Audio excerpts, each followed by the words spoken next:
नमस्कार, आप देख रहे हैं बिहार सिटीज। मैं हूं आपके साथ प्रणव कुमार। इस वक्त मेरी मौजूदगी जो है सिमरी बख्तियारपुर विधानसभा में है और हम इस वक्त जो है सुरेंद्र कुमार यादव के जो है आवास पे हैं। रात के जो है अभी 10:30 बज रहे हैं और यहाँ पे जो है स्टार प्रचारक हैं उत्कर्ष जी, उनसे हम जुड़ते हैं और बात करते हैं कुछ यहाँ के जो है सवाल जवाब सिमरी बख्तियारपुर विधानसभा पे। उत्कर्ष जी, आपका नमस्कार बिहार सिटीज में। आपके भी दर्शकों को मेरी तरफ से ढेर सारी शुभकामनाएं बिहार सिटीज के। उत्कर्ष जी, ये बताइए, आप लगातार अभी जनसंपर्क कर रहे हैं, प्रचार कर रहे हैं, क्या लगता है इस बार का माहौल? देखिए, पहली लाइन तो मेरी यही रहेगी कि भाई 6 नवंबर को 6 नंबर। हम्म। और ये सबकी जुबान पर भी आ गई है। जैसे हमारे इस तरह के युवा जो हैं वो भी उनकी जुबान से भी बस यही लाइन निकल रही है, 6 नवंबर को 6 नंबर। आप जाएं, अपने मताधिकार का प्रयोग करें, 6 नवंबर को ईवीएम का छठा नंबर दबाएं और सुरेंद्र कुमार यादव को विजयी बनाएं। जन सुराज के प्रत्याशी हैं और इनके बारे में अगर मैं कहना चाहूं तो इनके नाना जो है स्वतंत्रता बाद के सांसद रहे हैं, दो दो बार, एक बार विधायक भी रहे सिमरी बख्तियारपुर के, और खगड़िया लोकसभा के दो दो बार सांसद भी रहे हैं। और उसके बाद जो है इनका नाती का राजनीतिक करियर रहा है। हालांकि जो सुरेंद्र कुमार यादव हैं, इनके पिता, वो भी सरपंच रहे कई वर्षों तक। और इनका राजनीतिक सफर 2001 में शुरू हुआ, 2001 से 6 तक ये जिला परिषद सहरसा के चेयरमैन रहे, अध्यक्ष रहे। 2000 माफ कीजिएगा, 2001 से 6 तक मुखिया रहे। 2006 से 16 तक ये सहरसा जिला पार्षद रहे और सहरसा जिला परिषद के चेयरमैन भी रहे। 2021 से 26 तक अभी जो है किरण देवी इनकी धर्मपत्नी सहरसा जिला परिषद अध्यक्षा हैं। और इनका राजनीतिक सफर, अगर आप इस इलाके को देख पा रहे हैं, आप अगर कार से आ जाए हैं तो यहाँ पर नावें चला करती थी, लोगों के आवागमन का कोई साधन नहीं हुआ करता था। तो सुरेंद्र कुमार यादव ने अपने प्रयास से यहाँ पर जो है सड़कें बनाई है। और इसके साथ ही साथ बता दें कि करीब तकरीबन 1500 शिक्षकों की बहाली भी सुरेंद्र यादव ने की है। बाकी जो जनसुराज है, प्रशांत किशोर हैं, उनका भी सहयोग रहा है, उनका भी युवाओं में पकड़ है।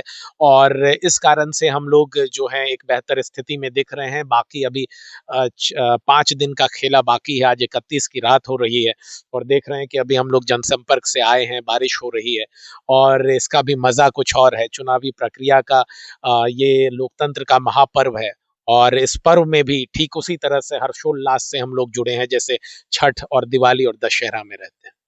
सिमरी बख्तियारपुर विधानसभा में और प्रत्याशी है, जैसे कि यूसुफ सलाहुद्दीन है, संजय सिंह है एनडीए के प्रत्याशी, और यूसुफ सलाहुद्दीन जो है आरजेडी से है। उनका भी कहीं कहीं जो है उसका भी मानना है कि जो है हम जीत करेंगे, हासिल करेंगे। तो देखिए, कई बार कोई भी इंसान ये नहीं बोलता कि मैं हार रहा हूँ या हार गया हूँ।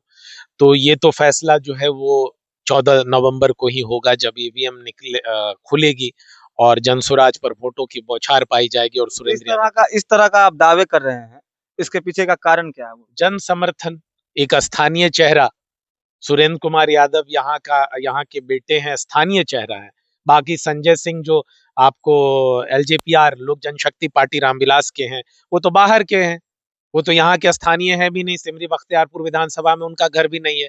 बाकी रहे यहाँ के सांसद वर्मा जी खगड़िया के सांसद हैं और वो हैं भागलपुर के। तो स्थानीय लोगों को तो विधायकी में मौका मिलना चाहिए। जो यूसुफ सलाहुद्दीन है, यहाँ के स्थानीय विधायक तो हैं, लेकिन इनकी मौजूदगी तो विदेशों में रहती है, पटना में रहती है, राजधानी में रहती है।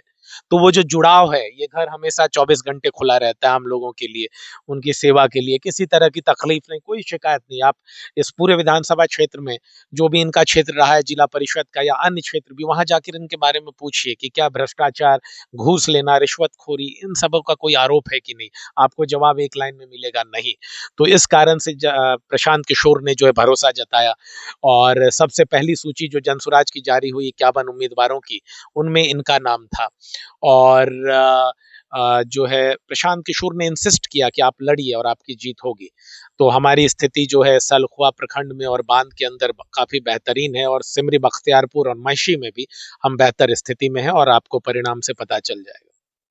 कहीं ना कहीं जो है जैसे आप बोले कि यूसुफ सलाहुद्दीन जो अधिकतर विदेशों में रहते हैं, ठीक है, तो इनका तो कोई प्रूफ होगा या फिर ऐसा कुछ होगा ना जिससे आप फोटो बोल रहे हैं? फोटो वायरल हो रही है, मुझे भी देखने को मिला है। रौनक ने ही मुझे दिखा है कि देखिए भैया ये फोटो, और उसमें दिख रहा है कि वो विदेश में है। और चलिए वैकेशन मनाने, छुट्टियां मनाने आदमी जाता है, साल में एक बार जाए तो तो ठीक है, 2 बार 3 बार जाए।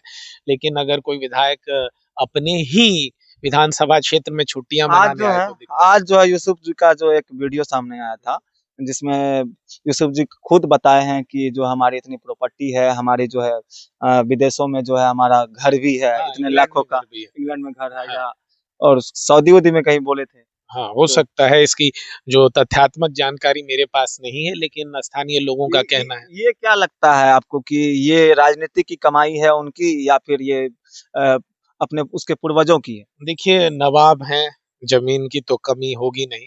अब बेसिकली है कि आप जीतते आ रहे हैं, लगातार आपका खानदान सांसद विधायक बन रहा है। लेकिन यहाँ के स्थानीय लोगों की समस्या और दुर्दशा से भी आपको वाकिफ होना होगा, क्योंकि उन लोगों की जो हालत है वो मतलब जुबान तो है लेकिन बयां नहीं कर पाते हैं।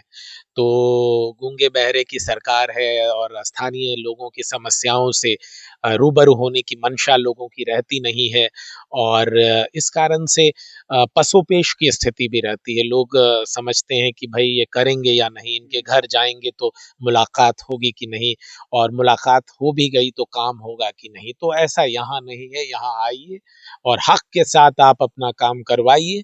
जो जनप्रतिनिधि के तौर पर इनका ये पंचायत चुनाव आसान चुनाव नहीं होता। एक बार मुखिया और 3-3 बार जिला पार्षद बनना और जिला परिषद अध्यक्ष बनना, ये आसान नहीं है। जिला परिषद का चुनाव कोई पार्टी की लाइन पर होती नहीं है।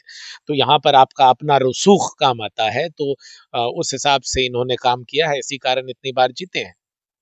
ये बताइए, जैसे कि जनसुराज इस बार जो है नई पहली बार विधानसभा चुनाव लड़ रही है, नई पार्टी है, तो लोग इस पे कैसे भरोसा करेगा कि हाँ नहीं हम जनसुराज को चुनेंगे, देखिए, या फिर अच्छा सवाल है आपका। जेपी आंदोलन या बाकी कई भी स्वतंत्रता संग्राम हुआ करता था, तो वहां पर युवाओं को आप देखते होंगे, खुदीराम बोस फांसी पर चढ़ गए, उम्र 16 या 19 वर्ष थी।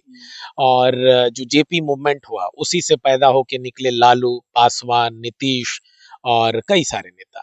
ये सारे नेता उस समय 20-30 के उम्र के थे, तो इनको भी पहली बार ये आए और राजनीति में आए, और आज तक इनका और इनका परिवार, इन सबों का परिवार जो है वो सुख, राजनीतिक सुख, सत्ता सुख भोग रहा है। तो वही बात है, पहली बार है। आप बीते 70-80 वर्षों से बाकी कांग्रेस, राजद, जनता दल यूनाइटेड, लोजपा, भाजपा, इन सब पार्टियों की सरकार देख चुके हैं, विधायक, सांसद, एमएलसी देख चुके हैं। तो पहली बार आप एक कोशिश कीजिए, नयापन है, इनको भी एक बार मौका दीजिए। अगर मौका देने पर ये सुरेंद्र कुमार यादव विधायक के तौर पर काम ना करें और प्रशांत किशोर जो हैं वो अपने वादों से मुकर जाएं, तो अगले बार हरा दीजिए। कौन मना कर रहा है आपको? वोट है, आपकी ताकत है। लोकतंत्र का यही तो मजा है। यहाँ लालू भी हारे, शरद यादव भी हारे, दिनेश यादव भी हारे, पप्पू यादव भी हारे, जमानत तक जब्त हो गई। राहुल गांधी हार गए, इंदिरा गांधी हार गई, अटल बिहारी हार गए। तो वोट की ताकत है भाई, लोकतंत्र का महापर्व है, इसका मजा लीजिए और जो काम करे उसको वोट दीजिए। जो काम करने की ईमानदार इच्छा के साथ जाए तो उसको वोट दीजिए। प्रशांत, इस बार क्या लगता है कि बिहार में किसकी सरकार बनने जा रही है, जनसुराज या फिर कोई अन्य पार्टी की? देखिए, जो लगभग तकरीबन सीटों पर त्रिकोणीय मुकाबला होगा प्रशांत किशोर के आ जाने के बाद। तो जैसा कि प्रशांत ने भी कहा है कि या तो 150 पार या 10 के अंदर वाली बात। तो जो मेरी गट फीलिंग है वो 25-50 सीटों की तो अभी है, बाकी ये तो परिणाम ही बताएगा। सेफोलॉजिस्ट तो मैं हूं नहीं, तो उम्मीद कीजिए बेहतरी की सिमरी बख्तियारपुर सीट जो है वो हमारे हाथ में अब तक है। और सहरसा विधानसभा से भी अच्छी फीडबैक है कि किशोर कुमार मुन्ना बेहतर स्थिति में है।